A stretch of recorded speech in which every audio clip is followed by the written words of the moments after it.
নমস্কার বন্ধুরা, আজকে আরও একবার আপনাদের কাছে একটি ছোট গল্প নিয়ে হাজির হয়েছি। আজকের গল্প হলুদ পুতুলের রহস্য। গল্পের লেখক বিপুল দাস।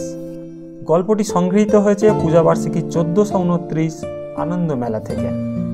চলুন শুরু করা যাক। হঠাৎ কানে এলো, দাদা বাঁদিকে কর্নারে মার। মাঠ ভর্তি মানুষ আজ। তনুর পায়ে বল পড়লেই আকাশ কাঁপানো চিৎকার উঠছে। মাঠে আজ তরুণ তীর্থের সাপোর্টার বেশি। ঘরের মাঠে ফাইনাল খেলা, পাড়া উজাড় করে লোক এসেছে। সবাই জানে তনুময় আজ গোল করবেই। বলতে গেলে তনু একাই তরুণ তীর্থকে ফাইনালে তুলেছে। তনু আজ খুব সাবধানে খেলছে। কোচ বিজনদা বারে বারে বলে দিয়েছে নিজেকে সামলে খেলতে।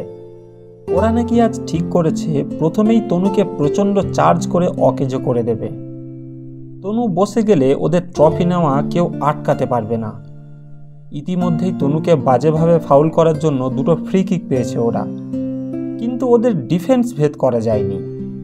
দুটো ফ্রি কিকই আটকে দিয়েছে ওরা। একটা তো একটুর জন্য পেনাল্টি বক্সের বাইরে হয়েছে, নইলে নিশ্চিত পেনাল্টি পেত ওরা। আর সবাই জানে তনুময় সরকারের পেনাল্টি স্বয়ং লেভ ইয়াসিনও আটকাতে পারবে না। তনু জানে এটা ভাইয়ের গলা।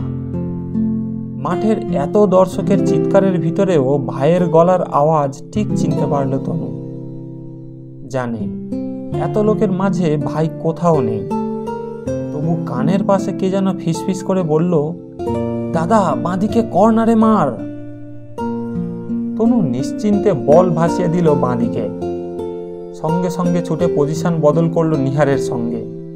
ওদিকে বাঁদিকের কর্নারে নিখুঁতভাবে বল রিসিভ করে পেনাল্টি বক্সের সামনে বল ফেলেছে সাজ্জাদ।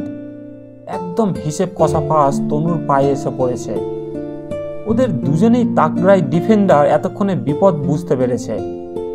আসলে তনু আর নিহার এত দ্রুত জায়গা বদল করবে ওরা ভাবতেই পারেনি। ওরা প্রায় সবাই মিলে তনুকে পাহারা দিতে গিয়ে সাজ্জাদ বা নিহারের দিকে অত খেয়াল রাখেনি। ওদের ডিফেন্ডার দুজন তনুর পা লক্ষ্য করে ছুটে আসছে। বিপজ্জনক পরিস্থিতি।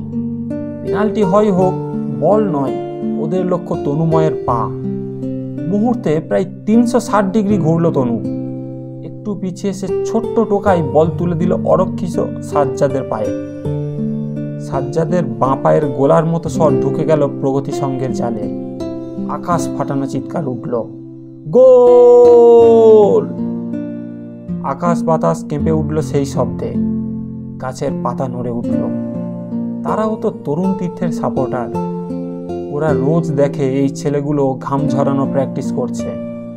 আনন্দে যেন ওরাও কেঁপে উঠে বলছে, গোল! যারা মাঠে আসেনি, যারা ঘরে শুয়ে বসেছিল, ভোলার মোড়ের লোকজন সবাই বুঝতে পারল তরুণ তীর্থ গোল দিয়েছে। নইলে এত গোল কিসের? খেলার শেষে বাঁশি বাজার সঙ্গে সঙ্গে মাঠের সব দর্শক ঢেউয়ের মতো ঢুকে পড়েছে। খেলোয়াড়দের জড়িয়ে ধরে আদর করছে সবাই। সাজ্জাদ আর তনুকে সবাই মিলে কাঁধে তুলে নিয়েছে। কদিন আগেই রথের মেলা গেছে।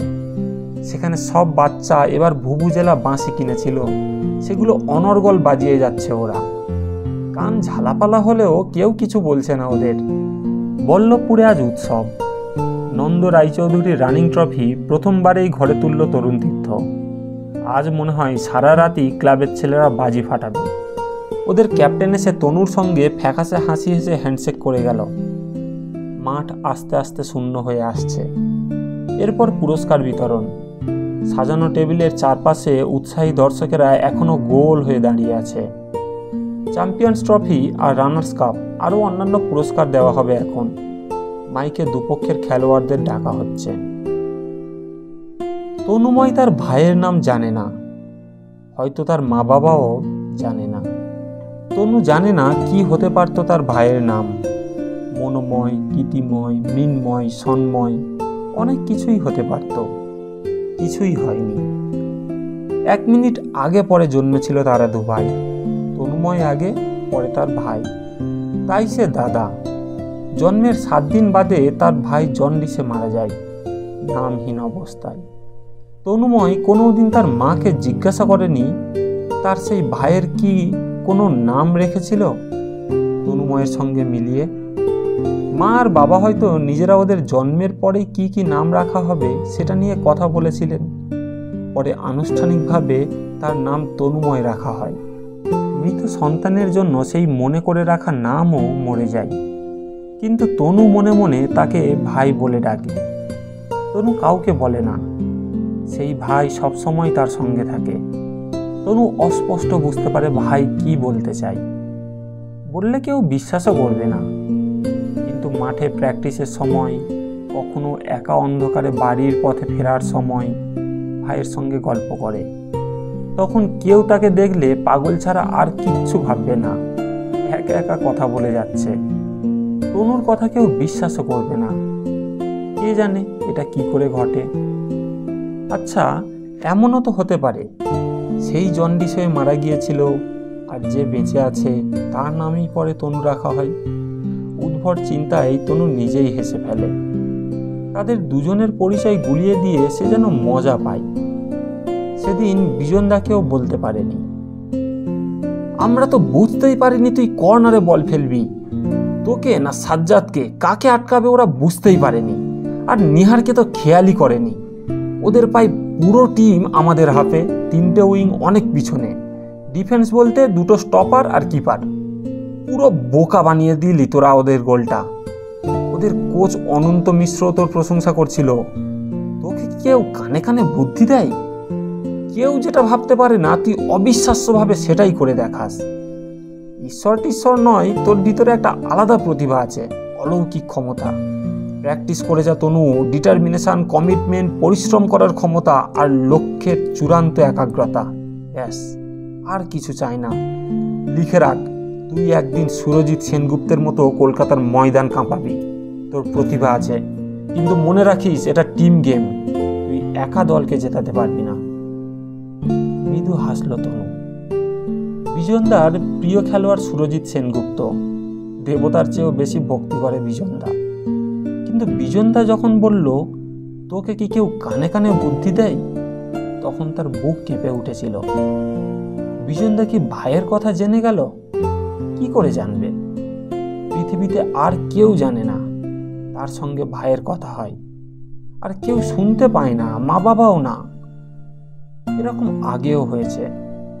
প্রথম টের পেয়েছিল ক্লাস 4-এ পড়ার সময়।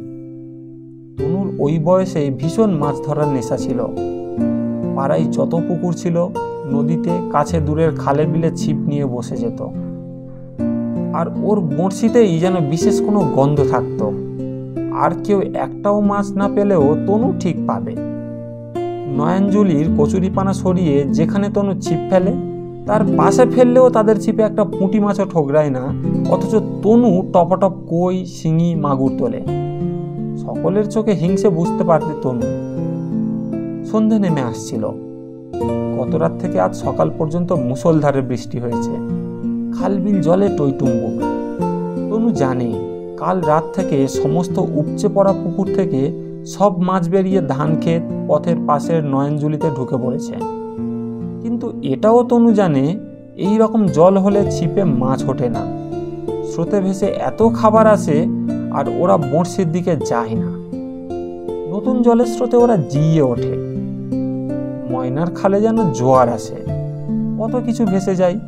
কচুরিপানা, ভাঙা গাছের ডাল, সেই ডালে জড়িয়ে সাপ থাকে অসহায়ের মতো।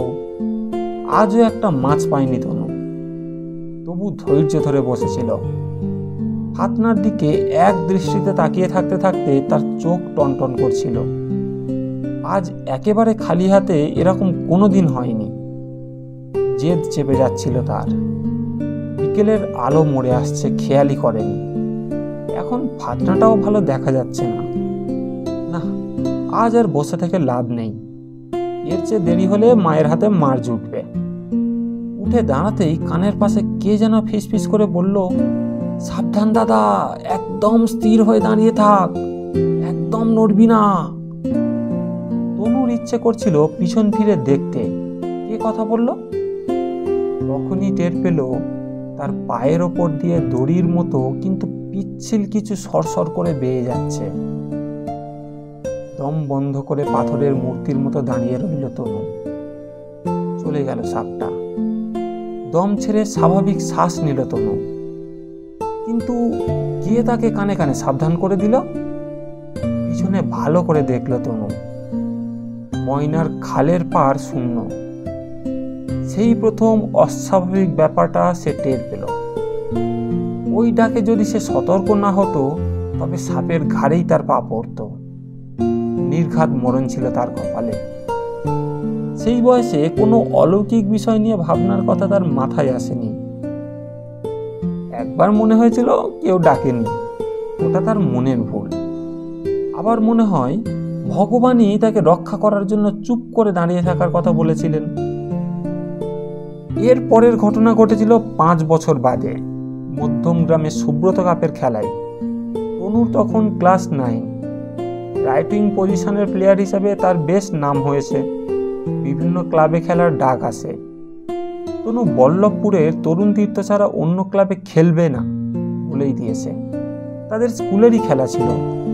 সম্ভবত সাউথ জোনের খেলায় তাদের প্রতিপক্ষ ছিল মধ্যমগ্রাম হাই স্কুল। বিজনদা বলে দিয়েছিল ওরা মারাত্মক সাজানো টিম, পরপর 3 বছরের চ্যাম্পিয়ন। মোট 7 বার সুব্রত কাপ ঘরে তুলেছে। খেলা শুরু হতেই তনু বুঝলো ওদের গেম প্ল্যানিং খুব সাজানো। বিজনদা বলেছিলেন, দেখিস 10-12টা গোল খাস না যেন। ততদিনে তনু, সাজ্জাদ, নিহার মিলে নিয়মিত প্র্যাকটিসে একটা সুন্দর বোঝাপড়া তৈরি করে ফেলেছে। সুতরাং ওদের ভরসা ছিল, হারলেও 10-12 গোলে হারবে না। খেলার গতি ওদের বিপক্ষ দল ইচ্ছে মতো বাড়াচ্ছিল, কমাচ্ছিল। কখনো ছোট ছোট পাস খেলে তনুদের হাঁপিয়ে তুলছিল, কখনো লম্বা পাস খেলে ওরা দম নিচ্ছিল। হাফ টাইমের আগে মধ্যমগ্রাম 2-0 গোলে এগিয়ে গেল। মাঠে এসে বিজনদা বললেন, ডিফেন্স খোলা রেখে অল আউট অ্যাটাকে গিয়ে লাভ নেই, তাহলে আরও গোল খেতে হবে, বরং ডিফেন্স আরও স্ট্রং কর। প্রত্যেককে ডেকে ডেকে বুঝিয়ে দিচ্ছিলেন কে কি ভুল করেছে। সেকেন্ড হাফের খেলা শুরুর সঙ্গে তনু, সাজ্জাদ আর নিহার কি যেন সলা করে নিল। সেন্টার হওয়ার সঙ্গে সঙ্গে তনু প্রায় চিতাবাঘের ক্ষিপ্রতায় ওদের পেনাল্টি বক্সের সামনে পজিশন নিয়ে নিয়েছে। ওরা নিশ্চিন্তে উপরে উঠে আসছিল। সাজ্জাদ বেনুর থেকে পাস পেয়েই লম্বা থ্রু পাস দিয়েছে মিলনকে। মধ্যমগ্রাম দ্রুত নেমে আসছে। মিলন ওদের একজনকে ড্যাশ করে বল উঁচু করে তুলে দিল পেনাল্টি বক্সের মাথায়। ততক্ষণে ওদের সবাই নিচে নেমে এসেছে। দাদা, হেড কর, স্পষ্ট শুনতে পেল তনু। কিন্তু সে জানে হেড দিয়ে লাভ নেই। তার হাইট ভালো নয়, এই তার একমাত্র দুর্বলতা। তার চেয়ে অনেক লম্বা সাজ্জাদ, আর তার চেয়েও লম্বা ওদের কিছু প্লেয়ার হেড করে বল ক্লিয়ার করার জন্য তৈরি। তনু দেখল পেনাল্টি বক্সের মাথায় বলটা শূন্য থেকে যেন খুব স্লো মোশনে ঠিক তার মাথার দিকেই নেমে আসছে। লাফা দাদা, পারবি তুই, ওঠ, আর ওপরে ওঠ। কে কে তাকে ধাক্কা মেরে শূন্যে তুলে দিচ্ছে? তার পায়ের তলায় যেন মাঠ নয়, স্প্রিং বোর্ড রয়েছে। সমস্ত খেলোয়াড় এবং চারপাশের দর্শক অবাক বিস্ময়ে দেখছে রকেটের মতো শূন্যে ছিটকে উঠছে বল্লভপুরের ক্যাপ্টেন। আর উঠছে তো উঠছেই। তনুর মনে হলো সে মহাশূন্যে উঠছে, কেউ ধাক্কা দিচ্ছে তাকে। সবাইকে ছাপিয়ে তার মাথায় পৌঁছে গেছে বল। ডান দিকের গোলের ভিতরে বল ঠেলে দিল তনু। সমস্ত মাঠ স্তব্ধ। ওই একটাই গোল দিয়েছিল বল্লভপুর হাই স্কুল। ওরা আরও 2টো গোল দিয়েছিল। 4-1 খেলা শেষ হয়। সে বছর চ্যাম্পিয়ন হয় শিলংয়ের একটি স্কুল। মা, আমার কোনো ছোট ভাই ছিল? তনুর মুখে হঠাৎ এ কথা শুনে চমকে উঠলেন তনুর মা। এক দৃষ্টিতে তনুর চোখের দিকে তাকিয়ে হঠাৎ জড়িয়ে ধরলেন তনুকে। তারপরই ঝরঝর করে কেঁদে ফেললেন। কিছুক্ষণ বাদে আঁচল দিয়ে চোখ মুছে বললেন, কে বলেছে তোকে? বলো না, আমার কেমন যেন মনে হয় আমার একটা ছোট ভাই ছিল। বল খেলার সময় মনে হয় অনেক দূর থেকে কোনো জায়গা থেকে আমার খেলা দেখছে, আমি ভুল করলে বলে দিচ্ছে। অন্ধকারে বাড়ি ফেরার সময় মনে হয় আমার সঙ্গে কেউ হাঁটছে, যেন আমার বিপদ আপদের দিকে নজর রাখছে, স্পষ্ট টের পাই। তখন আমার শরীরটা শিরশির করে ওঠে। তনুর মা আবার চোখে আঁচল দিয়ে চোখ মুছলেন, তনুর মাথায় হাত বুলিয়ে দিলেন। মা, আমার সেই ভাইয়ের গল্প বলো। সেদিনই তনু জানতে পারে তার যমজ ভাইয়ের কথা, 1 মিনিট আগে পরে জন্মের কথা। দুর্বল হয়েই জন্মেছিল তনুর সেই 1 মিনিটের ছোট ভাই। মা কোলেও নিতে পারেননি, সঙ্গে সঙ্গে স্পেশাল কেয়ার ইউনিটে তাকে রাখা হয়েছিল। বাঁচেনি, জন্ডিসে মারা যায়। মা জেদ ধরেছিলেন মৃত শিশুর মুখ দেখবেন। মায়ের কোলে দেয়নি ওরা। মা গিয়ে দেখে এসেছিলেন সারি সারি কট, প্রত্যেকটায় একটা নম্বর লেখা ট্যাগ ঝুলছে, মশারি ঢাকা, ওপরে একটা আলো জ্বলছে। সামনে গিয়ে মা দেখেছিলেন প্রাণের চিহ্নহীন হলুদ মুখের একটি শিশু টুকরে উঠেছিলেন। তার চেহারা কেমন ছিল মা? হুবহু তোর মতো মুখ। তোর মুখ ছিল লালচে ফর্সা, ওটা হলুদ। মা, তার নাম কি রেখেছিলে তোমরা? আমার সেই মরা ভাইয়ের? না তনু, আসলে আমার খুব মেয়ের শখ ছিল। মনে মনে একটা মেয়েলি নামই ঠিক করে রেখেছিলাম। ডাক্তারবাবু যখন পরীক্ষা করে বললেন যমজ হবে, আমি তো জানি না ছেলে না মেয়ে হবে। মেয়ের আশায় দুটো মেয়েলি নামই মনে করে রেখেছিলাম। তোর বাবাকেও বলিনি। কি নাম রেখেছিলে মা? কি হবে এখন সে নাম জেনে? সে কি আর কোনোদিন ফিরে আসবে? মরার আগে পর্যন্ত আমার বুকের ভিতরে জ্বালাবে সত্যটা, যা এখন ভালো লাগছে না আমার। তাহলে সত্যিই তার একটি ভাই ছিল, কিন্তু মৃত সেই ভাই কেমন করে তাকে আগলে রাখে? একেই কি বলে নারীর টান? সেই ভাইয়ের কোনো স্মৃতিচিহ্নই কি নেই? বড় কাঠের বাক্সে মায়ের স্টিলের ট্রাঙ্কে। মায়ের ঘরে গিয়ে তালা খোলা ট্রাঙ্ক খুলল তনু। নাকে ন্যাপথলিনের গন্ধ এলো। মায়ের শাড়ি, ব্লাউজ, বোধহয় বিয়ের বেনারসি, একটা পুরনো পঞ্জিকা, দুটো বড় কাঁসার থালা। তার নিচে তনু দেখল একজোড়া উলের মোজা, উলের জুতো, দুটো ছোট্ট নীল ফ্রক, 4-5টা কাঁথা, তার মাঝে লাল নীল হলুদ সুতোর নকশা, আর তার পাশেই দুটো প্লাস্টিকের পুতুল। একটির মুখ লাল, অন্যটার মুখ হলুদ। মনে হয় যেন পুতুলটার জন্ডিস হয়েছে। হলুদ মুখ পুতুলটা হাতে নিয়ে অনেকক্ষণ বসে রইল তনু।